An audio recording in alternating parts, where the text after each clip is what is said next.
Bonjour à toutes et à tous, bienvenue dans l'École du Futur, ravie de vous retrouver. Au sommaire de cette émission, on ouvre avec notre focus parce que bien utiliser les écrans, ça s'apprend en famille et au jour le jour. Le Clémy vous propose un nouvel épisode de votre série préférée, La famille tout écran. Et puis notre chroniqueuse nous partagera son idée derrière la tech. Il s'agit de Jeanne Dreyfus, bonjour. Bonjour. De quoi est-ce que vous nous parlez aujourd'hui? Il y a bien un sentiment qui est dans l'air du temps aujourd'hui, c'est celui de l'urgence. Et alors dans ce domaine, eh bien, demain, c'est déjà aujourd'hui. Alors, quels objets, quels habitats accompagnent les populations en crise? Ce sont des exemples qu'on va voir aujourd'hui. Et bien sûr, notre sujet du jour, il concernera la formation en ligne, une pratique qui a explosé ces dernières années, attirant étudiants, salariés en reconversion ou encore demandeurs d'emploi. Mais derrière cette diversité d'offres, la question de la valeur des diplômes et de leur reconnaissance reste centrale. Dans ce paysage mondialisé, une plateforme française réussit un pari inédit, celui d'obtenir une accréditation comme université américaine. On en parle avec mon invité Pierre Dubuc. Bonjour. Bonjour. Vous êtes CEO d'Open Classroom. On parle de tout ça ensemble dans un instant. Mais d'abord, place au focus.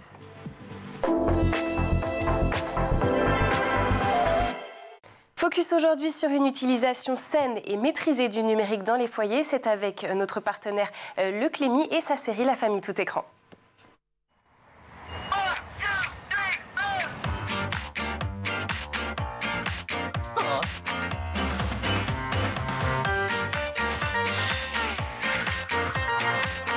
Diplôme hybride, la formation à distance s'impose partout et sous toutes les formes, tandis que des millions de personnes y ont recours chaque année. Elle est devenue une véritable voie d'accès au marché du travail, mais un enjeu reste majeur, la reconnaissance internationale de ces diplômes et plus largement le rayonnement du système éducatif français. Et c'est précisément dans ce contexte qu'Open Classroom franchit une étape inédite cette année en devenant la première plateforme française accréditée comme université américaine. C'est notre sujet du jour, tout de suite dans la première partie du talk.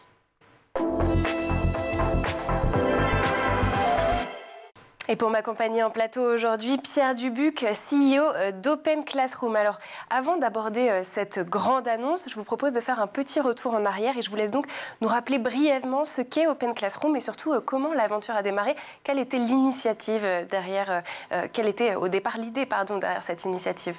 Oui, bien sûr. Donc, Open Classroom, c'est un projet entrepreneurial qui a commencé il y a plus de 20 ans avec mon associé, cofondateur Mathieu Nebra. On a commencé au collège à créer des cours en ligne. Donc, c'était même pas une entreprise à l'époque, juste un site personnel, un hobby pour aider des amis et des amis d'amis. C'est devenu progressivement une plateforme de référence pour apprendre à coder en les langages informatiques. Et puis à la fin de nos études, on en a fait notre métier et on a créé Open Classroom en tant qu'une entreprise à mission. La mission d'Open Classroom, c'est de rendre l'éducation accessible. Donc l'éducation qui aboutit à un job. On est devenu en France la première école à faire des diplômes reconnus par l'État en ligne. Et puis à partir de là, on s'est développé sur un certain nombre de parcours qui aboutissent à des diplômes niveau bac à bac plus 5 sur les métiers de demain, les métiers qui recrutent et donc toutes les compétences qui vous permettent d'avoir un premier job ou un nouveau job. Et quel type de formation vous proposez aujourd'hui sur Open Classroom? Quels sont les métiers que l'on peut apprendre? Alors ça va des métiers de la technologie et de l'informatique, digital marketing, cybersécurité, la data, mais aussi les formations de la santé, sanitaire, sociale, conseiller en évolution professionnelle, de la transition énergétique, de la supply chain, métier de la comptabilité ou du management. Donc c'est assez riche. Maintenant, on propose plus de 70 formations. Oui, c'est une grande diversité. Et rétrospectivement, comment est-ce que vous expliquez votre succès? Est-ce que c'est dû à votre côté précurseur ou... On a été précurseurs, clairement, on a été parmi les premiers à faire de la formation diplômante en ligne avec beaucoup d'innovation pédagogique et donc un intérêt pour une pédagogie qui est beaucoup plus tournée vers l'humain, avec du mentorat individuel, tournée vers les compétences, avec une insertion professionnelle vraiment très optimisée, on va dire.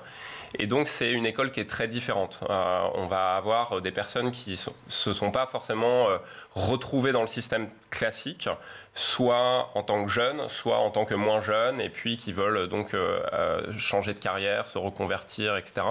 Maintenant, avec le Covid, ça s'est quand même beaucoup plus développé, l'éducation en ligne. Évidemment, ça s'est accéléré, ce qui est une bonne chose.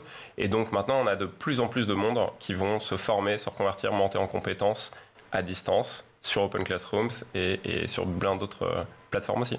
Et qu'est-ce que vous répondez aux personnes qui trouvent effectivement que la formation en ligne, c'est aussi perdre un côté humain ? L'humain, en fait, il n'est pas forcément dépendant de la modalité en ligne ou en personne. Vous avez des systèmes éducatifs en personne où vous avez un prof pour 200 élèves. On ne peut pas dire qu'il y a un accompagnement pédagogique extraordinaire. Et des modèles en ligne comme le nôtre, où on va avoir de l'humain, justement par le mentorat, en one-to-one, toutes les semaines. Donc c'est vraiment un accompagnement très soutenu. Maintenant, il est vrai qu'il y a des personnes qui cherchent aussi à aller dans une école en présentiel. Par exemple, quand vous avez 18 ans, vous voulez bien sûr apprendre un métier, avoir un diplôme, mais aussi avoir une expérience sociale sur un campus, des associations. Et ça, c'est tout à fait respectable. C'est pas forcément ce que l'on propose chez Open Classrooms. On va vraiment se focaliser sur les compétences, le métier, le diplôme, la formation, pour optimiser ça et avoir une bonne insertion professionnelle à la fin. Fort de votre succès, comme je le disais, la grande nouvelle pour cette rentrée, c'est l'annonce de votre accréditation comme université américaine. Cocorico, puisque c'est une première pour une école française, une reconnaissance qui va changer beaucoup de choses, on l'imagine, à la fois pour vous, mais aussi pour les étudiants. Mais alors, qu'est-ce que ça veut dire justement pour Open Classroom, cette accréditation ? Alors concrètement, donc on est devenu une université américaine accréditée. Donc ça veut dire qu'on est en capacité de délivrer des diplômes de niveau Bac+2 à Bac+5. En anglais, on appelle ça Associate Bachelor's et Master's Degrees.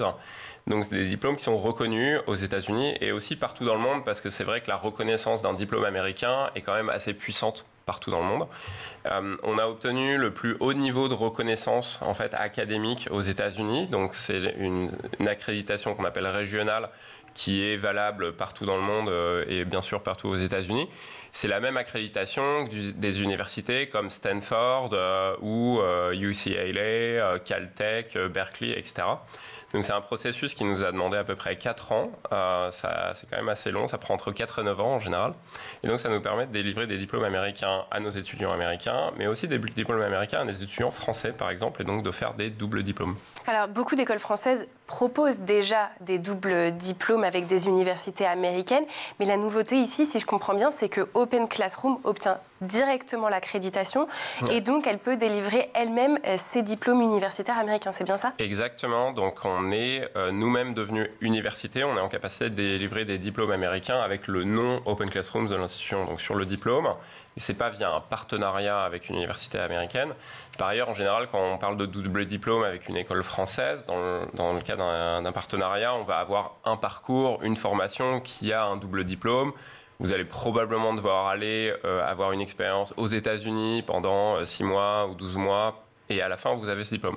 Là, c'est différent, c'est-à-dire que vous pouvez rester depuis la France, faire votre formation en ligne, et à l'issue de cette formation, obtenir un double diplôme, donc un diplôme français et un diplôme américain. Les deux seront délivrés par Open Classrooms. Et donc, pourquoi avoir choisi ce moment pour demander cette accréditation ? Qu'est-ce qui a motivé ce saut maintenant ? Alors, ça a commencé il y a quelques années quand même. Donc, c'est vrai que le contexte a un petit peu évolué aussi. Mais c'est vrai qu'il y a plus de 10 ans maintenant, en France, nous avons créé cette école en ligne. On a été parmi les tout premiers à obtenir une accréditation de diplôme français, donc de pouvoir délivrer des diplômes français en ligne. On a voulu développer ça aussi, l'adapter au marché américain, le développer dans le contexte américain. Aux États-Unis, il faut savoir que l'enseignement supérieur, ça coûte très très cher. Il y a un gros problème de dette étudiante. Il y a aussi un problème d'insertion professionnelle. Et donc, on voulait apporter un modèle pédagogique différent, moins cher, plus accessible, et proposer la voie de l'alternance avec des diplômes américains. Et ça, c'est quelque chose qui est assez nouveau, puisque l'alternance telle qu'on la connaît en France, où vous pouvez obtenir une licence ou un master, ça n'existe pas beaucoup aux États-Unis, et on pense que ça serait une très belle réponse au problème de dette étudiante, de coût de l'enseignement supérieur. Pourquoi les États-Unis, ouais ? Pourquoi pas ailleurs ?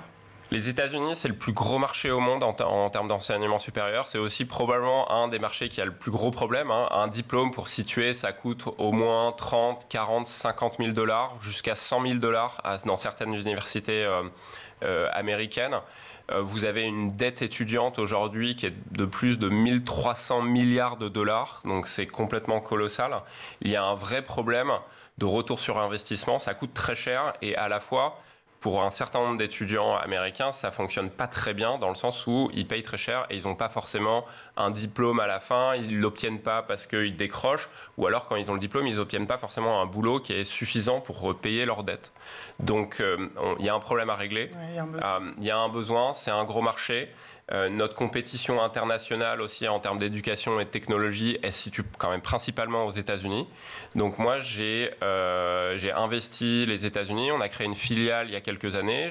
J'ai déménagé aussi à New York pour pouvoir développer ça à fond. Et donc ça, c'est une des grandes étapes de notre développement américain. Et quels seront les diplômes concernés et surtout à partir de quand ?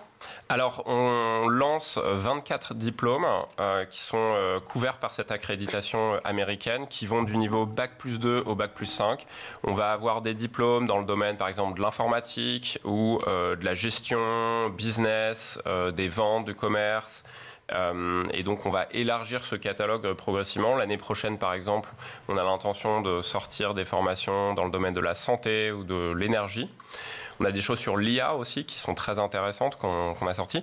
Et concrètement, ça commence dès ce mois-ci, c'est-à-dire que les nouveaux étudiants vont pouvoir bénéficier de ces diplômes américains en France avec un système de double diplôme.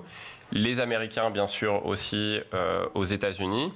Et puis, ce qui est intéressant, c'est que nos étudiants actuels aussi, on va leur proposer du coup d'obtenir le diplôme américain sans coût additionnel et donc d'avoir ce double diplôme français-américain. Et ça ne fonctionnera pas rétroactivement pour les élèves déjà diplômés? Ça fonctionne rétroactivement depuis janvier 2025. Donc dans les 9 derniers mois, vous obtiendrez malgré tout le diplôme américain, même si vous avez déjà fini. Donc ça, c'est quand même une belle nouvelle pour les diplômés, anciens diplômés récents en tout cas. Tant pis pour les autres. C'est ça. Fallait être là il y a 9 mois. Bon, allez, on continue à en parler en seconde partie du talk parce qu'on a encore beaucoup de choses à aborder. Mais il est temps de prendre une pause. Et pour ce faire, je vous propose de faire un détour du côté de la planète tech. Le meilleur d'Internet en vidéo, c'est le Zap et c'est toujours l'œil de Dylan Kohler.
poursuit ensemble cette émission de l'École du Futur, toujours en compagnie de mon invité Pierre Dubuc, CEO d'Open Classrooms, avec qui on parle de formation en ligne et surtout de la grande nouvelle d'accréditation comme université américaine de cette plateforme française. On continue à en parler en seconde partie du talk, mais d'abord, place à la chronique de Jeanne Dreyfus qui a une idée derrière la tech.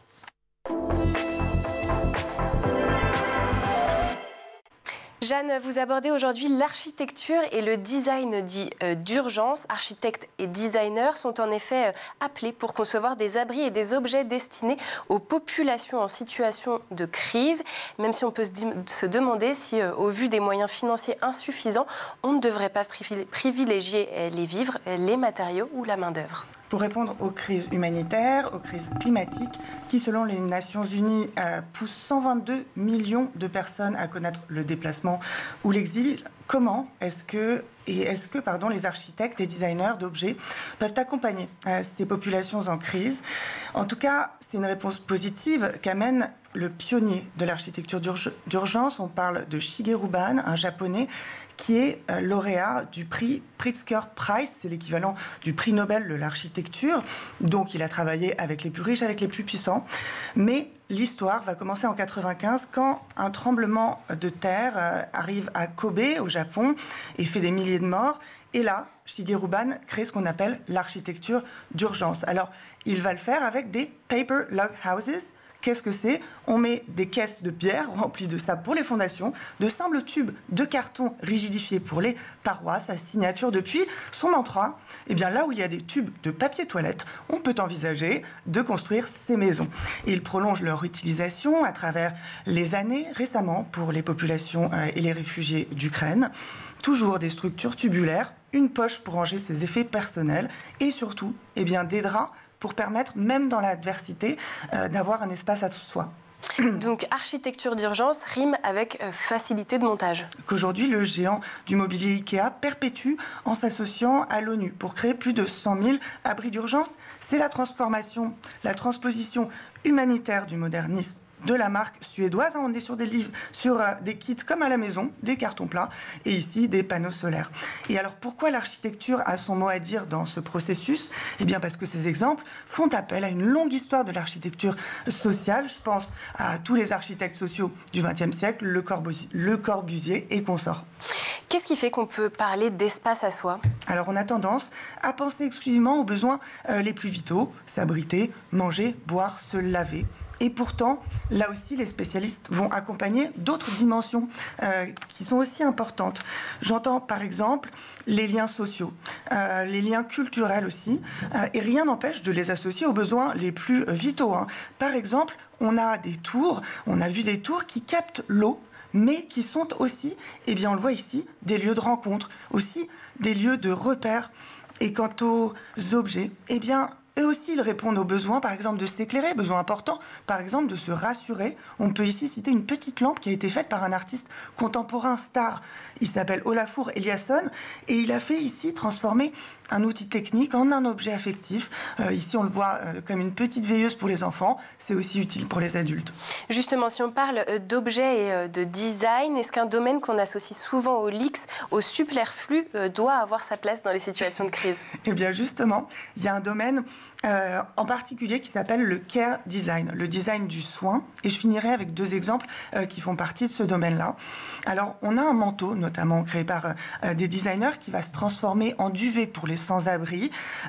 Ici aussi, forme et fonction s'alignent. On a par exemple des zips et des velcro qui vont être faciles à manipuler, qui vont être généreux parce que ça va s'adapter aux mains engourdies, parfois des sans-abri, des poches pour garder ses affaires près de soi, mais aussi des couleurs vives, on l'a vu, qui entendent éviter la stigmatisation. Le design ici et l'esthétique riment avec la dignité et en tout cas l'entend servir. De l'autre, on a des enfants en danger, évidemment, sur la Terre, notamment les prématurés qui sont au nombre de 1 sur 10 selon les chiffres de l'OMS, pardon. Là, une gigoteuse a été créée par des chercheurs de Stanford pour réchauffer les bébés prématurés. Ici, on a une couleur bleu layette, plus douce que le bleu hospitalier. On a une matière translucide pour voir le bébé sans l'enfermer. On a un système de réchauffement, mais qui est dissimulé sous un tissu doux et molletonné. On parle en 2019 de 900 000 morts d'enfants à un âge prématuré. Donc on est sur un design de la tendresse, on est sur la beauté qui fait partie de l'utilité. Le bon design est esthétique et là, eh bien, dans ces contextes, esthétique veut dire dignité, veut dire apaisement, veut dire humanité. Merci beaucoup Jeanne pour vos chroniques toujours aussi étonnantes.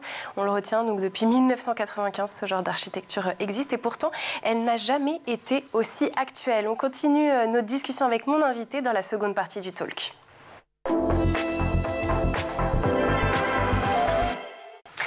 Je suis donc en plateau toujours avec Jeanne Dreyfus, bien entendu, mais aussi avec Pierre Dubuc, CEO d'Open Classrooms.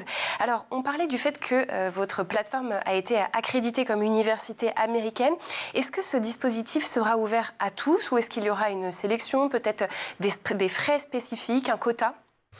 Alors, on a un système d'orientation.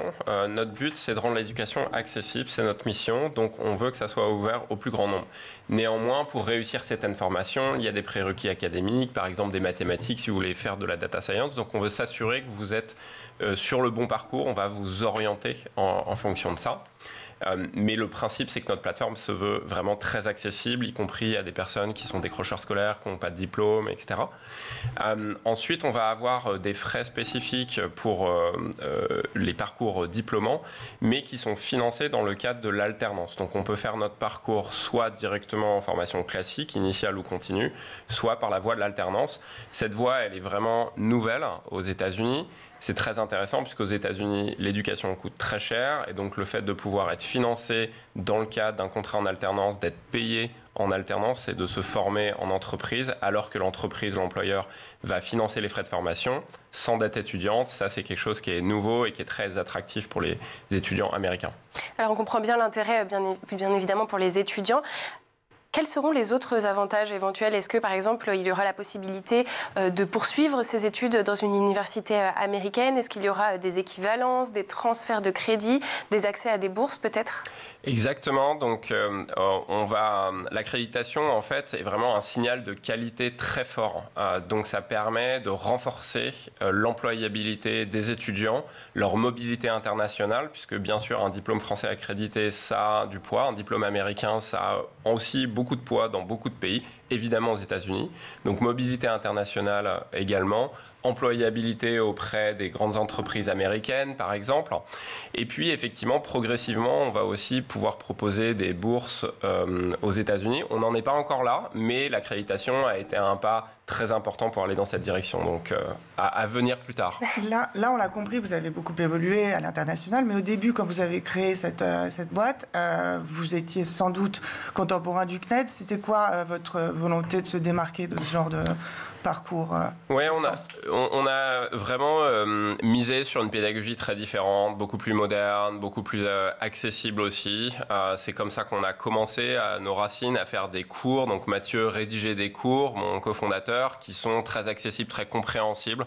Et donc prendre du plaisir à apprendre et se mettre à la place du débutant qui ne connaît rien, de poser toutes les questions, on va dire idiotes, mais qui sont très utiles à l'apprentissage, et d'avoir un modèle pédagogique par compétence avec des projets à réaliser plutôt que des cours théoriques. Et on est vraiment sur la pratique. On fait 80% de mise en pratique, de cas d'études, de projets avec du mentorat. Donc on est sur un système pédagogique qui est vraiment très différent d'une école classique et qui a été aussi d'entrée de jeu, on va dire, natif du digital. C'est-à-dire qu'on l'a créé en tant que plateforme digitale. On n'a pas essayé de transposer un modèle classique et de l'emporter à distance. Alors pour l'accréditation, est-ce que ça a changé vos obligations pédagogiques, la qualité des cours peut-être, les qualifications des mentors, la manière d'évaluer ? Alors, la réponse c'est non, et on était vraiment satisfait de ça, puisque ça a été un long process. L'audit par l'autorité d'accréditation américaine a été très très poussé, et ils ont été vraiment très convaincus en fait par la qualité pédagogique que l'on apporte à nos étudiants, par notre focus aussi sur la réussite des étudiants, d'être sûr qu'ils arrivent au bout, ils obtiennent un diplôme, qu'ils s'insèrent dans l'emploi, qu'on vérifie ça, que leur métier obtenu correspond bien à la formation avec un bon niveau de salaire. Et donc, on a obtenu cette accréditation américaine en montrant ce que l'on fait et sans forcément changer qui on est. Donc vous gardez le contenu français, mais avec le tampon américain, ça c'est une forme de reconnaissance finalement de la pédagogie à la française. Exactement, ouais. Contenu français, on a bien sûr du contenu aussi américain, à destination des étudiants américains. Dans les deux cas, vous étudiez en français ou en anglais, vous pouvez obtenir ce double diplôme français et américain. Et effectivement, c'est une exportation du savoir-faire technologique, pédagogique et académique de la France. On est en train un petit peu d'exporter aussi ce modèle de l'alternance et d'obtenir des diplômes Bac+2, Bac+5 par la voie de l'alternance, quelque chose qui est maintenant très développé en France, en Europe de façon un peu plus large et assez peu aux États-Unis. Ça intéresse beaucoup les États-Unis. D'ailleurs, le président Trump a émis un objectif de passer de 600 000 alternants à 1 million d'alternants aux États-Unis. Alors on comprend bien l'intérêt pour vos étudiants, mais au-delà de l'alternance, quel est l'intérêt pour les États-Unis d'accréditer une école française ? Alors, vu des États-Unis, on est une entreprise américaine, puisqu'on a créé une filiale américaine sur laquelle moi je suis présent directement à New York.